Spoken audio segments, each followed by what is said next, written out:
நீங்கள் ஒரு காரியத்தை இந்த கண்ணில் பார்க்குறது மேட்டரே கிடையாதுங்க. உள்ள உங்களுக்கு பிக்சரைஸ் பண்ணுறீங்க. விஷன் வந்தால் தான் ஃபெய்த் ஆப்ரேட் ஆகுதுன்னு அர்த்தம்.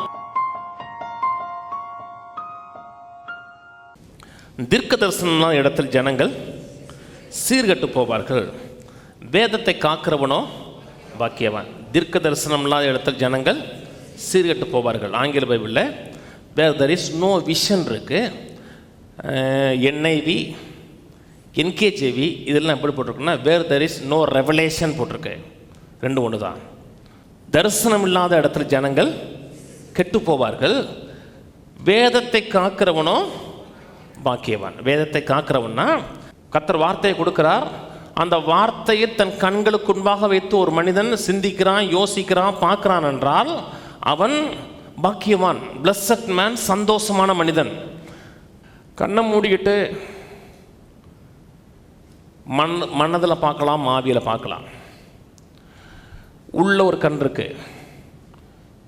அந்த உள்ள இருக்கிற கண் எந்த அளவுக்கு தேவனுடைய காரியங்களை பார்க்குதோ அந்த அளவுக்கு உங்களுடைய பார்வை தேவனுடைய பார்வையை போல இருக்கும். அந்த கண்களை கொண்டு பார்த்து கொண்டிருக்கிறீர்கள் என்றால் நீ வெற்றி பெறுவீர்கள், நீங்கள் தோல்வி அடைய மாட்டீங்க. அந்த கண்கள்ங்கிறது தேவனுடைய கண்களை கொண்டு காரியங்களை பார்ப்பது, தேவனுடைய எண்ணங்களை கொண்டு காரியங்களை பார்ப்பது.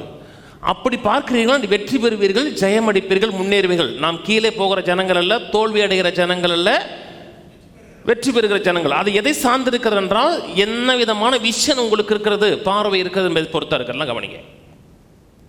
நான் ஒரு காரியத்தை உங்களுக்கு சொல்கிறேன். அந்த காரியத்தை சொல்லி முடிஞ்சோன்னா ஐசி அப்படிங்கிறீங்க. அப்படின்னா என்ன அர்த்தம்? அப்படியாங்கிறது மட்டுமல்ல, ஓ அப்படியா அப்படின்னு நான் பேசும் பொழுது நீங்கள் இந்த கண்களில் அந்த சம்பவத்தை பார்க்கவே இல்லை. ஆனால் சொல்லும் போது உங்களுடைய மனதில் ஒரு பிக்சர் பேக்கில் ஓடுது. ஓ அப்படியா அப்படின்னா என்ன அர்த்தம்னா நீங்கள் ஃபுல்லாக பார்த்துட்டீங்கன்னு அர்த்தம். ஆனால் இந்த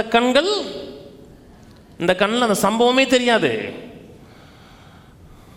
அதைத்தான் ஆவிக்குரிய இதில் பார்க்குறதுன்னு சொல்கிறோம். விசுவாசம் எப்பொழுதுமே புறக்கண்கள் கொடுக்குற தகவலை சார்ந்தது கிடையாது. விசுவாசம் எப்பொழுதுமே இந்த உள்ள கண்டைங்க பார்த்தீங்களா அதோட கனெக்ட் ஆகிருக்கிறது. வெளியே இருக்கிற காரியங்களை மட்டும் கண்டு நான் விசுவாசிக்கிறேன், கர்த்தர் பணத்தை கொடுத்துட்டாரு, என் தேவையை சந்திச்சிட்டாரு, சரி நான் நல்லாயிருச்சு, அது ஃபைத்தே கிடையாது.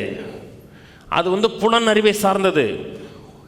இதில் பார்க்க முடியவில்லைன்னா கூட நான் சுகமானதை பார்க்குறேன், என் தேவைகள் சந்திக்கப்படுகிறதா பார்க்குறீங்கன்னா தரிசனத்தோடு காண முடியாத காரியங்களை பார்ப்பதோடு தான் விசுவாசம் கனெக்ட் ஆகிறது. கவனிக்கிறீங்களே? விசுவாசம் எப்படி வருகிறது? விசுவாசம் கேள்வியினால் வருது. விசுவாசம் கேள்வியினால் வரும். கேள்வி தேவனோட வார்த்தையை கேட்கறதுனால வரும். நீங்கள் சரியாக கேட்கிறீர்கள் என்றால் நீங்கள் சரியாக பார்ப்பீர்கள். கேட்கறது எப்பவுமே கேட்கறது மட்டும் கிடையாதுங்க, பார்ப்பீர்கள். உதாரணம் சொல்கிறேன். ஒரு ஜீன்ஸ் போட்டு வர்றார், அந்த இடத்துல மேலே இந்த இடத்துல ஒரு பேண்ட்டு கிழிஞ்சிருக்கு, ஒரு வெள்ளை சட்டை போட்டிருக்கிறாரு, ஒரு கிளாஸ் போட்டிருக்கிறாரு. இப்போ என்ன வருது உங்களுக்குள்ள? வார்த்தைகள் வார்த்தைகளாக வராது. வார்த்தைகள் எப்பொழுதுமே நீங்கள் சரியாக கவனித்தீர்கள் என்றால் பிக்சராக தான் வரும். நீங்கள் ஒரு காரியத்தை கேட்கும் போது நீங்கள் சரியாக கேட்டீர்கள் என்றால் நீங்கள் சரியாக பார்ப்பீர்கள். நீங்கள் பார்க்கல, ஐசி அந்த நிலைக்கு நீங்கள் வரலன்னு நீங்கள் கேட்கல. நீங்கள் ஒரு காரியத்தை இந்த கண்ணில் பார்க்குறது மேட்டரே கிடையாதுங்க. உள்ள உங்களுக்கு பிக்சரைஸ் பண்ணுறீங்க. விஷன் வந்தால் தான் ஃபெய்த் ஆப்ரேட் ஆகுதுன்னு அர்த்தம். வாசிப்போம் சங்கீதம் 89, சங்கீதம் 89:19. மேலே அப்பொழுது நீர் உம்முடைய பக்தனுக்கு தரிசனமாகி, ஆங்கிலத்தில் போடுறேன், then you spoke in a vision to your Holi one. அந்த பக்தன்னா பரிசுத்தவான். உம்முடைய பரிசுத்தவானுக்கு நீ தரிசனத்தில் பேசுகிறீர்கள். நீங்கள் பரிசுத்தவான் தானே? கர்த்தரோட பேசும்போது வெறும் பேச்சு மட்டும் பேசலை, உங்களுக்குள்ள ஒரு விஷன் கொடுக்குறாரு, ஒரு படத்தை உங்களுக்குள்ளே வைக்கிறார். கவனிங்க, எல்லாம் கவனிச்சுட்டு வாங்க. பழைய ஏற்பாட்டு தீர்க்கதரிசிகள், அந்த தீர்க்கதரிசிகள்கிட்ட தான் என்ன செய்ய போகிறேன் என்பதை பிக்சரைஸ் ஃபார்மில் சொல்லி கொடுத்தார்.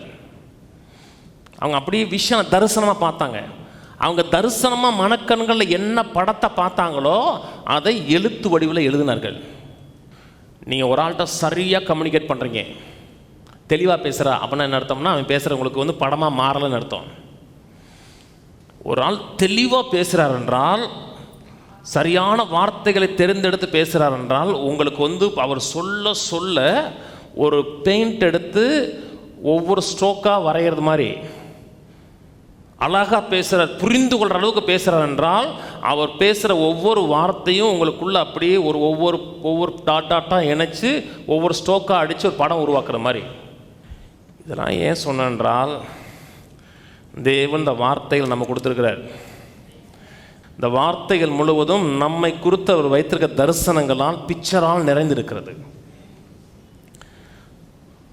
அது அவரை குறித்த நேச்சர் மட்டுமல்ல, என்னை குறித்த அவருடைய தரிசனம் இதுக்குள்ளே இருக்கிறது. என்னை குறித்த அவருடைய எண்ணங்களால் இந்த வார்த்தைகள் நிறைஞ்சு நிற்கிது. இந்த வார்த்தையை படிக்கிறேன், ஆவியான சத்தியத்தை உங்களுக்கு வெளிப்படுத்துகிறார் என்றால், எந்த பர்பஸுக்காக அவர் எழுதினாரோ அதே பர்பஸை உங்களுக்கு அப்படியே ஓப்பன் பண்ணி ரிவீல் பண்ணி காமிப்பார். அப்படி பார்க்கும்போது அந்த சாயலாகவே தானே மகிமையின் மேல் மகிமை அடைந்து மர்வமாகிறோம்.